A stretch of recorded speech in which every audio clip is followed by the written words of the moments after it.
My daughter said I wasn't invited to my granddaughter's wedding. Everyone agrees that you're a nuisance. It is better you stay away, she said whilst laughing. But I knew she was serious, so I decided not to attend. That was after I gave her a check of $30,000 to take care of the wedding expenses. I didn't talk. I just nodded and pretended I was okay. The next morning, the unexpected happened. But that was the beginning of their tears. I will tell you everything. Before then, please take a moment to like and subscribe, but only if this story resonates with you, and let me know in the comments where you are watching from and what time is it there. Let me take you back to the beginning. Everyone agrees that you're a nuisance. It's better you stay away. Lisa laughed after she said it. A sharp little exhale like she'd just delivered a punchline instead of a verdict. I stood in my kitchen holding the phone, the kettle screaming behind me, steam fogging the window, and for a moment I honestly thought I'd misheard her. Weddings had always been noisy affairs in my mind. Laughter, clinking glasses, people talking over one another, but this felt like silence had suddenly become official. I didn't respond right away. I waited for her to correct herself, to soften it, to say she was nervous or joking or overwhelmed. She didn't. She just waited, breathing calmly, as if she'd rehearsed this line and was relieved to finally say it out loud. I asked her, very quietly, what she meant. Not why, just what. That distinction mattered, even then. Lisa explained it the way people explain logistics, not emotions. Seating was tight. Emily was stressed. The family agreed it would be healthier if I wasn't there. She repeated the word nuisance, slower this time, like it was a label she'd applied carefully. She said Emily needed a peaceful day. She said my presence complicated things. She didn't say thank you. She didn't mention the check. And as she spoke, something settled in my chest. Not anger, not yet, but recognition. This wasn't sudden. This was practiced. And I knew, even as I nodded into a phone she couldn't see me through, that whatever I did next would quietly redraw the rest of my life. I told her I understood. That was the lie. Or maybe it wasn't a lie so much as a reflex. I had spent decades smoothing moments like this over, turning sharp edges into manageable ones, telling myself that family harmony was worth small personal erasures. I told her to give Emily my love. I said I hoped the day was beautiful. My voice sounded steady, almost kind. When the call ended, I stood there staring at the dark screen, my reflection warped by fingerprints in time, and I felt something slip. Not dramatically, not all at once, but enough to know it wouldn't be retrievable. I didn't argue that day, and that decision, that restraint, would end up costing everyone far more than money. The check sat on the counter where I'd left it the day before, already written, already signed. $30,000. Venue, catering, flowers, the dress Emily had dreamed about since she was a child playing dress-up in her mother's closet. Lisa had cried when I handed it to her, hugged me hard, told me I was saving them. I remembered that hug now and realized how carefully it had been timed. After the check, before the exclusion, I picked up the paper and turned it over like it might reveal something new on the back. It didn't. Just numbers, ink, my handwriting. Proof of commitment without protection. I slid it back under the mail and poured the kettle water down the sink, listening to it gurgle away like it had somewhere better to be. Karen came home late that night. She smelled like someone else's perfume. Department store floral, probably from hugging relatives at dinner, and she moved around the house with purpose, opening drawers, folding clothes, setting things aside. She didn't ask how my day was. She didn't mention the wedding. I watched her from the doorway of the bedroom as she packed, her movements efficient, almost cheerful. Finally, she said Emily needed family support, and she'd be gone for 2 weeks. She said it like a statement of fact, not a discussion. I smiled and told her that was fine. I even helped her zip the suitcase. I remember thinking how strange it was that after everything I'd given, this was how easily I was replaced, by presence, by narrative, by convenience. That night, I lay awake listening to the house breathe. Old houses do that. They settle, they click, they remind you they've seen more than you have. I thought about Emily as a child, sitting at this very kitchen table coloring while I paid bills. I thought about Lisa at 16, slamming doors, accusing me of never understanding her, only to come back an hour later asking for help with homework or money for a school trip. I thought about Karen's voice over the years. Always calm when money moved out, always tense when it didn't. These weren't new memories. They'd been with me a long time. But something about that phone call rearranged them. Like taking a stack of photographs and suddenly seeing the pattern instead of the individual smiles. By morning, the decision felt less like a reaction and more like alignment. Karen left early, wheeling her suitcase down the drive, the sound of it bumping over concrete louder than it should have been. She kissed my cheek absently and said she'd call. I told her to have a safe trip. When her car disappeared around the corner, the quiet felt deliberate, almost instructive. I didn't pace. I didn't pour a drink. I sat down at the table, took out my phone, and called the bank. My voice didn't shake when I asked for a stop payment. I gave the check number. I confirmed the amount. I thanked the representative. When the call ended, nothing exploded. No alarms. Just silence doing its slow work. The rest of that day passed in ordinary fragments. I ate a sandwich I didn't taste. I folded laundry that didn't need folding. I checked the mail twice even though it hadn't come yet. Every small action felt like a placeholder, something to keep me from thinking too far ahead. I knew the check would be discovered quickly. I knew the reaction would be loud. I also knew, deep down, with a clarity I'd avoided for years, that once the money stopped, so would the pretending. I wasn't punishing anyone. I was withdrawing from a transaction I'd never agreed to emotionally. That distinction mattered to me. It was the difference between revenge and self-respect, though I didn't have the language for it yet. That evening, my phone rang as expected. Lisa's name lit up the screen, and I watched it for a full 3 rings before answering.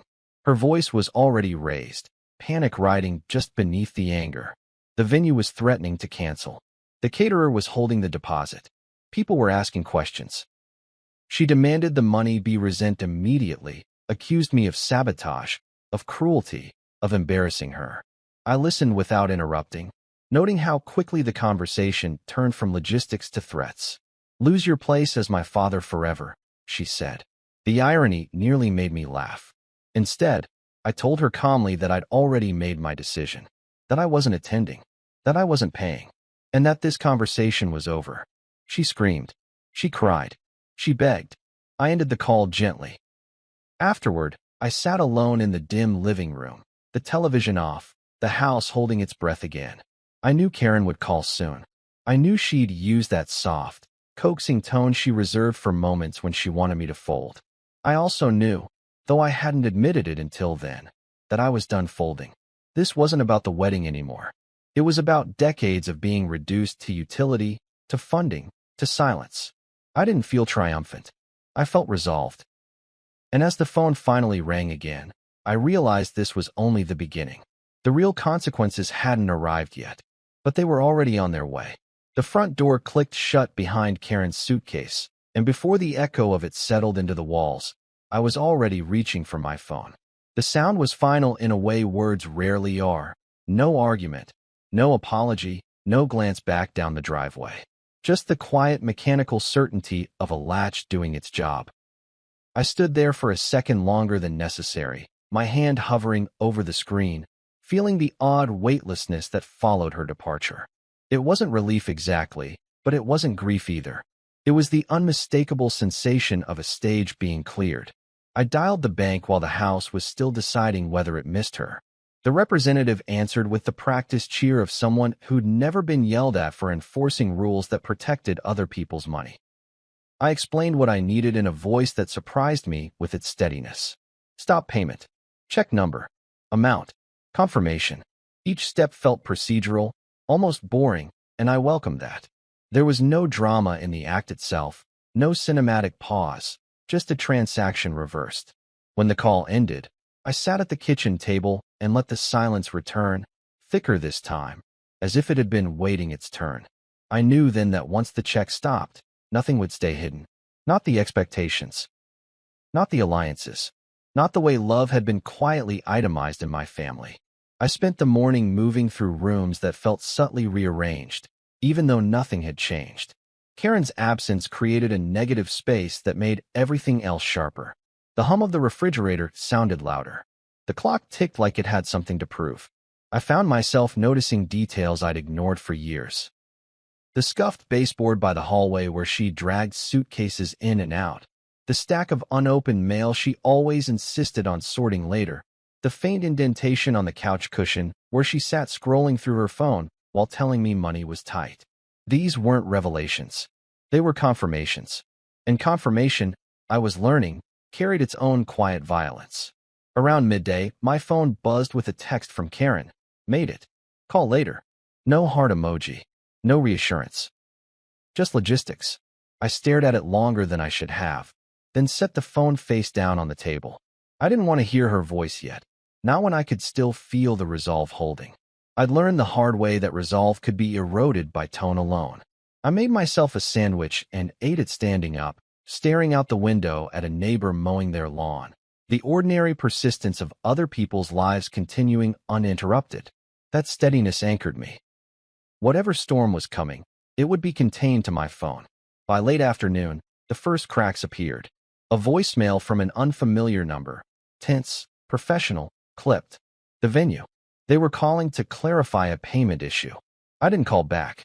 Not yet. I wanted the sequence to unfold without my interference, to see where the pressure landed when it couldn't find its usual target. I knew Lisa would call soon, and I wanted to hear the shift in her voice, the moment entitlement gave way to panic. That moment, I suspected, would tell me more than any confession ever could. I wasn't seeking punishment. I was seeking truth, and truth has a way of surfacing when money stops smoothing its path. When Lisa finally called, it was with heat, not confusion. She didn't ask if there'd been a mistake. She accused. The check had bounced. People were asking questions. She demanded I fix it immediately. I let her speak, counting her breaths, noting how quickly the language turned from logistical to personal.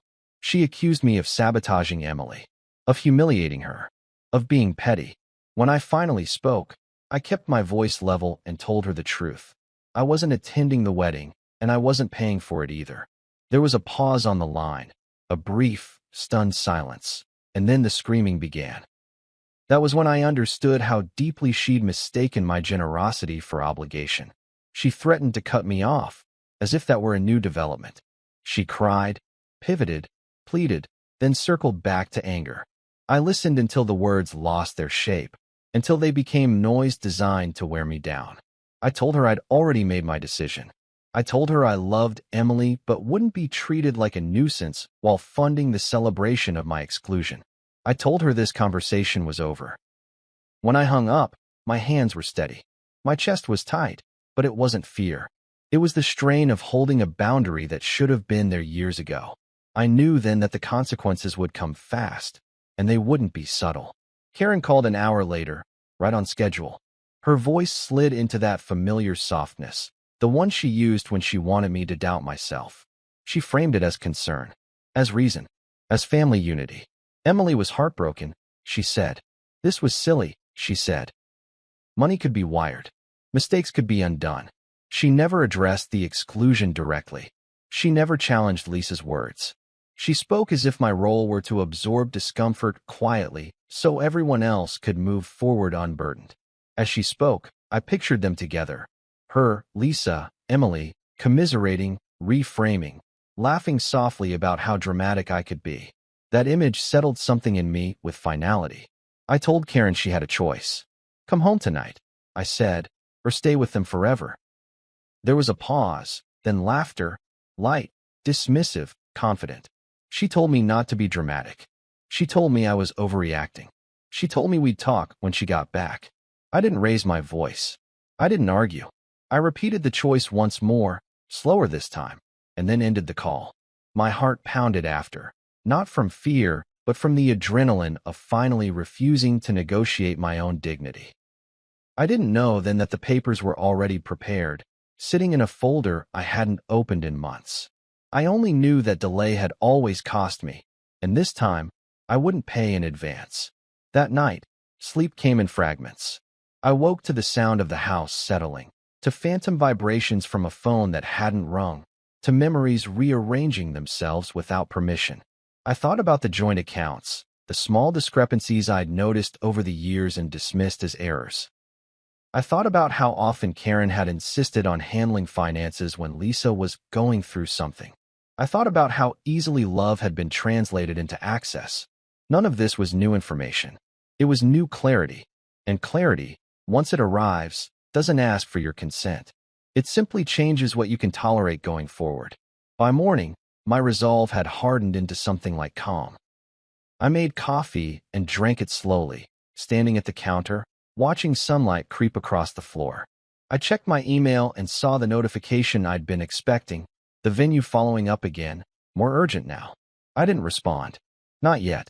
I wanted the truth to have room to breathe, to force its way into conversations that had long relied on my silence. I knew this chapter of my life was closing, even if the others didn't yet. And as the day stretched ahead, heavy with anticipation, I understood something with quiet certainty. Once the money stopped, the stories would have to change. And when stories change, people reveal who they've been all along. Dad, the check bounced. Lisa didn't bother easing into it this time.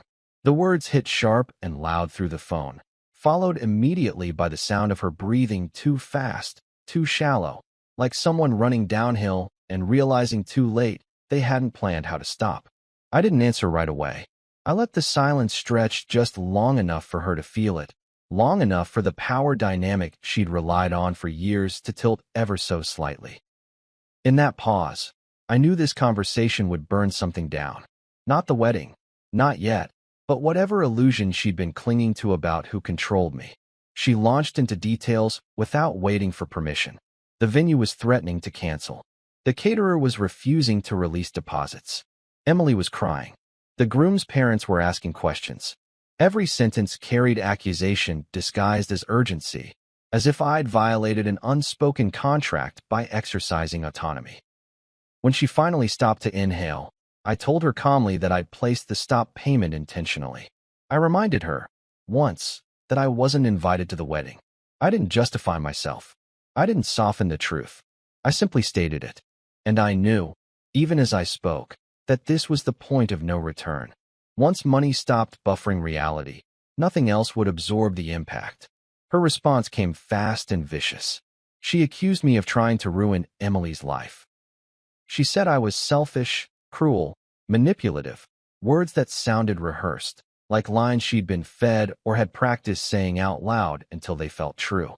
She told me I'd regret this, that family doesn't forget betrayals like this. I almost smiled at that, the irony landing heavy in my chest. Family hadn't forgotten anything. They'd just edited the parts that didn't serve them. I told her, evenly, that I wasn't attending the wedding and I wasn't paying for it either. Then I added the sentence that finally stopped her cold. I'd already removed her from my will. The scream that followed wasn't grief. It was loss of leverage. She cycled through emotions with alarming speed. Rage, panic, bargaining, despair, each one sharper than the last. She begged. She threatened to cut me off forever, as if she hadn't already done that in everything but name. She promised things would be different, that Emily didn't mean it, that I was taking things too personally. I listened without interruption, noting how every appeal centered on what I owed, never on what I'd been denied. When I finally spoke again, I told her I loved Emily, but that love didn't require self-erasure. I told her this conversation was over, and when I hung up, I felt something unfamiliar settle in me. Not triumph, not relief, but a heavy, grounded finality. I didn't know yet how far the fallout would spread. I only knew it had started. The phone rang again less than an hour later. Karen. I recognized the pattern before I answered. The timing, the inevitability. Her voice slid into my ear warm and gentle, like she was approaching a skittish animal. She told me this was all a misunderstanding. She told me families say things they don't mean under stress. She told me Emily was devastated and that I didn't want to be the reason her wedding was ruined. She framed the crisis as something external, something that could be fixed with a wire transfer and a little humility. She never once addressed why I'd been excluded. She never questioned Lisa's words. As she spoke, I realized how long she'd been smoothing over other people's demands by offering me up as the solution. I pictured them together then.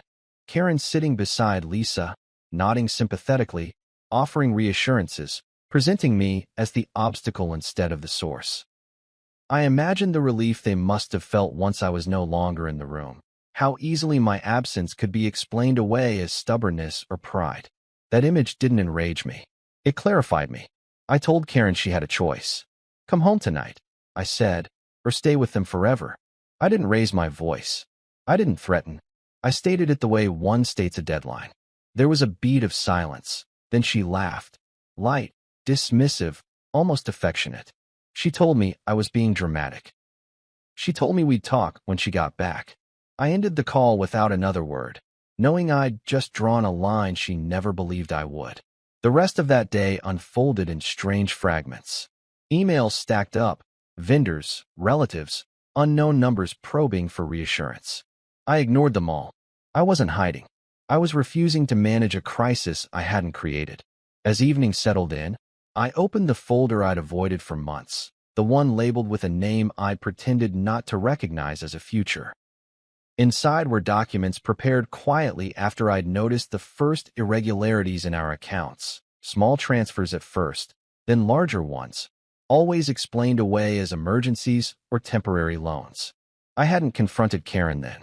I told myself trust meant not auditing love. But trust, I was learning, also meant not being drained in the dark. That night, sleep didn't come easily. I lay awake replaying conversations I'd minimized for years, hearing them now with sharper ears. The way Karen had deflected whenever I asked for specifics. The way Lisa had learned to escalate immediately, skipping accountability and jumping straight to outrage. The way I'd been cast as provider, mediator, scapegoat, roles I'd accepted because they kept the peace. I realized then that peace had never been mutual. It had been extracted, and the cost had been my voice. That realization hurt more than the insults, more than the threats. It hurt because it implicated me in my own erasure. By morning, my phone was eerily quiet. The storm had moved elsewhere, into rooms where I wasn't present to absorb it. I made coffee and sat at the table, staring at the sunlight creeping across the floor like it was mapping a new boundary. I knew Karen would try again later. I knew Lisa would escalate, enlist allies, rewrite narratives. I also knew I wouldn't stop what was coming. Once money exposed the truth, there was no way to put it back behind the curtain. I hadn't confronted them yet. Not fully. And that delay, I understood with grim certainty, would cost me. But this time, I was prepared to pay a different price. 24 hours later, I attached the documents to an email and hovered my cursor over the send button while the house sat unnaturally still. The subject line was plain, no emotion, no warning, just a legal certainty I'd avoided naming for months. When I clicked send, there was no dramatic sound, no cinematic release, just the quiet swoosh of something irreversible leaving my possession. I leaned back in the chair and stared at the screen, aware that this single action would ripple outward in ways I couldn't fully predict. I didn't feel brave. I felt precise. And even then, I knew this wasn't the end of the fallout. It was the moment it became unavoidable. The documents hadn't been prepared in anger. That was the part that surprised me most when I finally admitted it to myself. They'd been assembled patiently, over weeks, after I'd noticed patterns I couldn't ignore anymore. Transfers that didn't line up, explanations that shifted depending on the audience, a steady erosion of transparency disguised as trust. I told myself marriage meant flexibility, that love required a certain blindness. But love, I was learning, didn't require willful ignorance. It required consent. And my consent had been quietly bypassed for years. As the email left my outbox, I understood that whatever came next would be louder than anything before it. My phone buzzed almost immediately, not Karen, but a notification from the bank confirming a balance inquiry. A small thing, but it grounded me. Reality has a way of intruding when emotions threaten to spiral. I stood up and walked through the house, touching familiar surfaces like I was taking inventory. The back of the couch, the door frame with the pencil marks from when Lisa was little, the kitchen counter where Karen and I had once planned trips we never took. These objects hadn't betrayed me. People had. That distinction mattered more than I expected. It reminded me that this decision wasn't about burning everything down. It was about refusing to keep living in a room where the floor was slowly giving way. Karen didn't call right away. That silence spoke volumes. I imagined her opening the email, skimming it first, then slowing as the words refused to rearrange themselves into something negotiable. I imagined the laughter fading, the confidence draining. I didn't take pleasure in that image, but I didn't reject it either. Consequences, I'd learned, didn't require cruelty to be effective. They only required consistency. A text came in from Lisa instead. Furious, fragmented, accusing me of destroying the family, of humiliating her in front of the groom's parents, of proving everything she'd said about me was true. I didn't respond. I knew then that the narrative was already being rewritten, and I wasn't invited to the editorial meeting. By afternoon, the calls began in earnest. Unknown numbers. Relatives I hadn't heard from in years. A cousin asking if everything was okay. An aunt hinting that I should be the bigger person. Each interruption was a reminder of how quickly stories travel when money stops propping them up. I answered none of them. Silence wasn't avoidance anymore. It was containment. I needed the truth to settle without my interference, to see who would seek understanding and who would seek advantage. I had spent too long explaining myself to people invested in misunderstanding me. This time, I let the vacuum do its work. Karen finally called as evening approached. Her voice was tight, stripped of its usual softness. She asked what I thought I was doing. She said this was extreme. She said we could talk about everything when she got back. I told her there was nothing left to talk about. I told her I knew about the accounts, about the steady siphoning framed as help, about the way my trust had been converted into permission without my knowledge. There was a long pause on the line, then denial, then minimization. She said it wasn't like that. She said it was for family.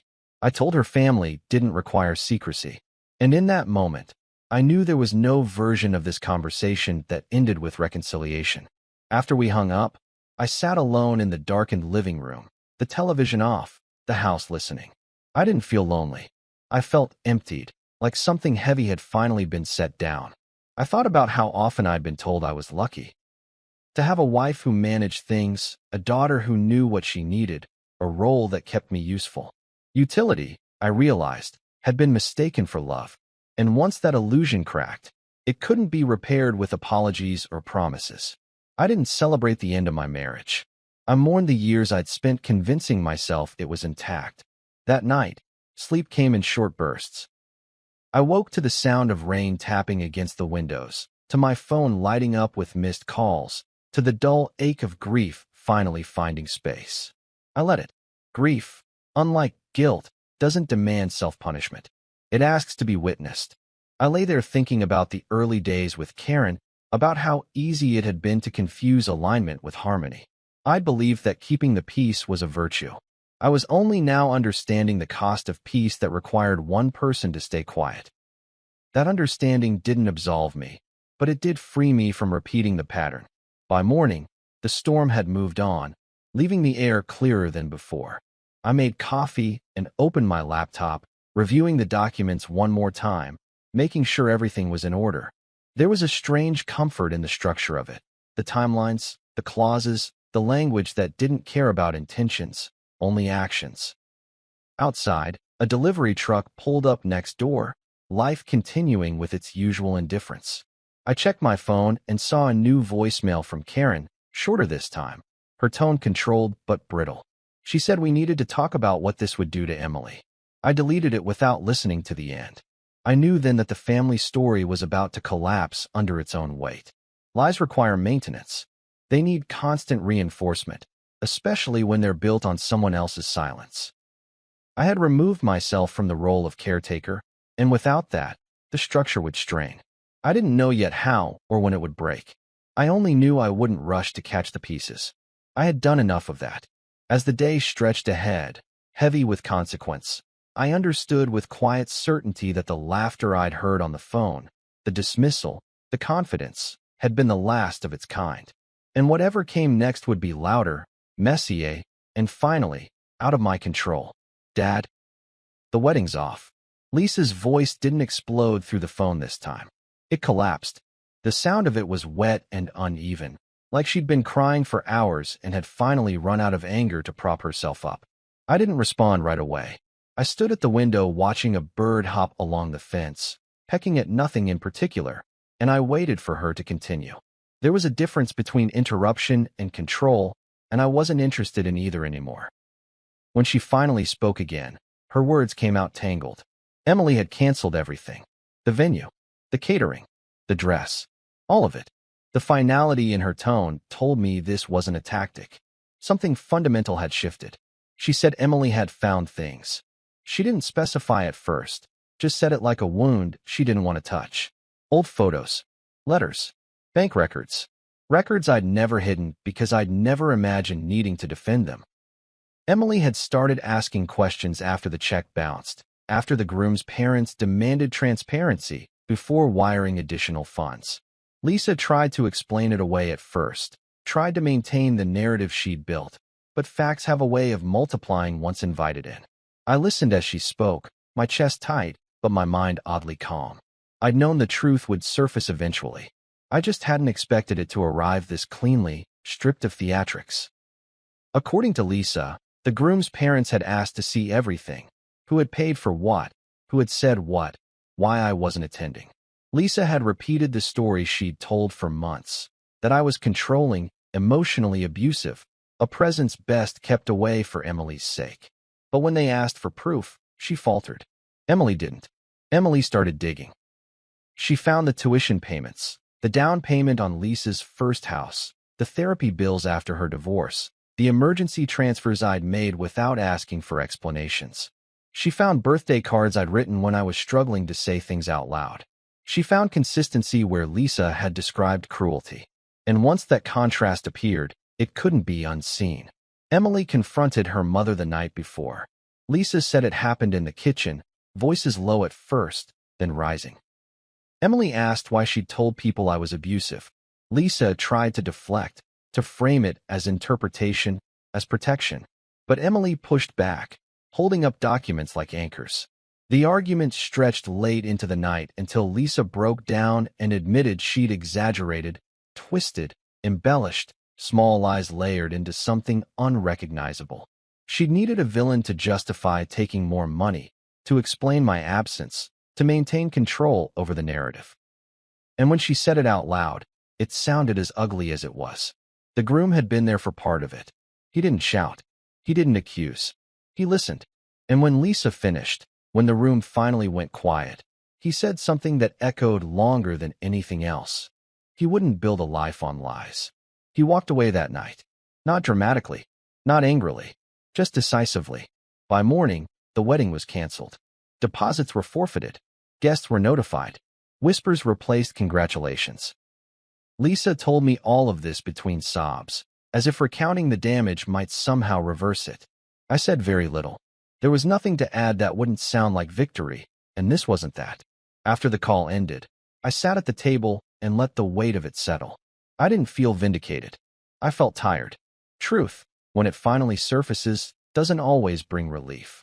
Sometimes it just confirms what you already knew and makes you grieve the time you spent doubting yourself. Friends started calling later that day. People who'd heard fragments of the story and wanted to apologize, to clarify, to ask how I was holding up. I thanked them and kept my answers short. I wasn't interested in relitigating my character now that it was socially convenient to believe me. The silence I'd chosen earlier had done its work. Karen called once, late in the afternoon. Her voice was restrained, careful, like she was stepping through a room full of broken glass. She said she'd heard what happened. She said Lisa was devastated. She said Emily was confused and heartbroken. She said maybe now we could talk. I listened until she ran out of words, then told her I hoped everyone found the support they needed. I didn't mention the divorce. I didn't mention the accounts. I didn't mention the years of quiet erosion. I simply told her I wouldn't be coming back to the old arrangements. The line went quiet, and I knew she finally understood that this wasn't a phase or a tactic. It was an ending. In the days that followed, the fallout spread outward like ripples. Family members who'd avoided me reached out cautiously. Others stayed silent, unwilling to confront their own complicity in believing the worst because it had been easier. I didn't chase any of them. I spent my time sorting through the house, deciding what would come with me and what would be left behind. Each object carried a story, but not all stories deserved to be preserved. I boxed up the essentials and donated the rest, the physical decluttering mirroring the emotional one I'd begun without realizing it. With each box sealed, the future felt less theoretical. The house sold faster than I expected. It turned out nostalgia had a market value, even if it had lost its emotional one for me. I signed the papers without ceremony and watched the keys change hands, feeling a surprising sense of lightness. That house had held decades of accommodation, of unspoken compromises, of roles I'd outgrown. Letting it go felt less like loss and more like release. I moved into a small cabin by a lake, quiet enough that my thoughts didn't have to compete. The mornings there were slow and deliberate, the kind that invite reflection without demanding it. I changed my number, updated my will, left most of what I had to charity, and established a scholarship in Emily's name. Not as an apology, not as leverage, but as a statement. If she chose to build a life grounded in honesty, I wanted her to have support that didn't come with strings. Months passed. The noise faded. And then, one afternoon, a letter arrived. Handwritten. Careful. Emily's. She apologized without excuses. She acknowledged the lies she'd believed and the distance she'd allowed to grow. She said she missed me and understood if I never wanted to see her again. I read the letter twice, then once more the next morning. I didn't rush my response. When I finally wrote back, it was only one line. You know where to find me when you're ready for something real. I mailed it and returned to my routine, the lake steady and indifferent outside my window. I didn't know if she'd ever come. I didn't need to, because the revelation had already done its work. The lies hadn't survived daylight, and neither had the version of me willing to live under them. I sold the house on a Tuesday morning, the kind of ordinary weekday that used to belong to errands and postponed conversations. The realtor slid the papers across the table and pointed where I needed to sign, her voice practiced, neutral, uninvested. I signed without hesitation. No trembling hand. No second thoughts. Just ink meeting paper, clean and final. The house, the one they all assumed would eventually be theirs, passed quietly into someone else's future. I handed over the keys and walked out without looking back, aware that this was the last time I would ever be useful to someone else's expectations instead of my own. The cabin by the lake wasn't impressive. That was part of its appeal.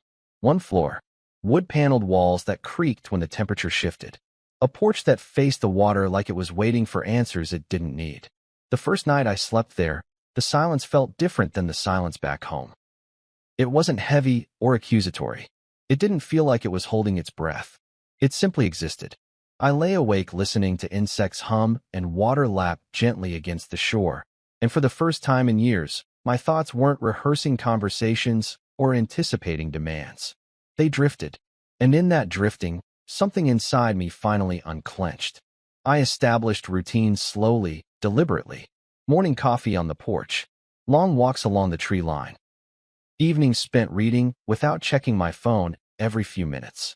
I hadn't realized how conditioned I'd become to interruption, how deeply I'd internalized the expectation that someone would need something from me at any moment. Here, no one did. That absence was not loneliness. It was relief. And in that relief, I began to understand just how much of my life had been shaped around avoiding conflict instead of choosing peace. The difference mattered more than I could have articulated before. The divorce finalized without drama. Karen didn't fight it the way I'd expected. Maybe the exposure had taken the wind out of her sails. Maybe she'd realized leverage only works when someone agrees to be pulled. We divided what was left with the cold efficiency of people who no longer shared a language for intimacy. I didn't argue over possessions. I didn't correct her version of events when it circulated quietly through family channels. I let her have the story she needed to survive the consequences. That was the last gift I gave without expectation. I updated my will with a lawyer who didn't ask questions beyond what was legally required. Most of it went to causes I cared about quietly for years, the kind that helped people without demanding gratitude in return. The scholarship in Emily's name took shape slowly. carefully structured to support young women disentangling themselves from manipulative family systems. I didn't announce it. I didn't explain it. It wasn't forgiveness. It was intention. It was me deciding what my legacy would actually say, rather than letting others assume they knew. Months passed before I heard from anyone again. The world didn't collapse without my participation. That was another lesson I hadn't known I needed. One afternoon, as autumn started edging the leaves toward rust and gold, I found a handwritten envelope in my mailbox. The return address was unfamiliar, but the handwriting stopped me cold. Emily. I sat on the porch steps and opened it slowly, as if speed might change the words inside. She wrote about regret without theatrics, about realizing how easily she'd accepted a story that made her life simpler, about missing me in quiet moments she hadn't expected. She didn't ask for forgiveness. She said she understood if I never wanted to see her again. I read the letter twice. Then I folded it carefully and set it beside me. I didn't feel anger. I didn't feel urgency. I felt clarity. Forgiveness, I realized, wasn't a door you threw open or slammed shut. It was a boundary you decided how to guard. That night, I wrote back one line. Nothing more, nothing less, and mailed it the next morning. I didn't wait by the phone afterward. I didn't imagine future conversations. I let the act stand on its own. Life settled into something quieter after that. Not empty, not dull, just honest. I learned which friendships were rooted in mutual respect rather than convenience.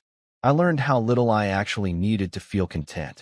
I learned that boundaries don't make you cruel. They make you legible to yourself.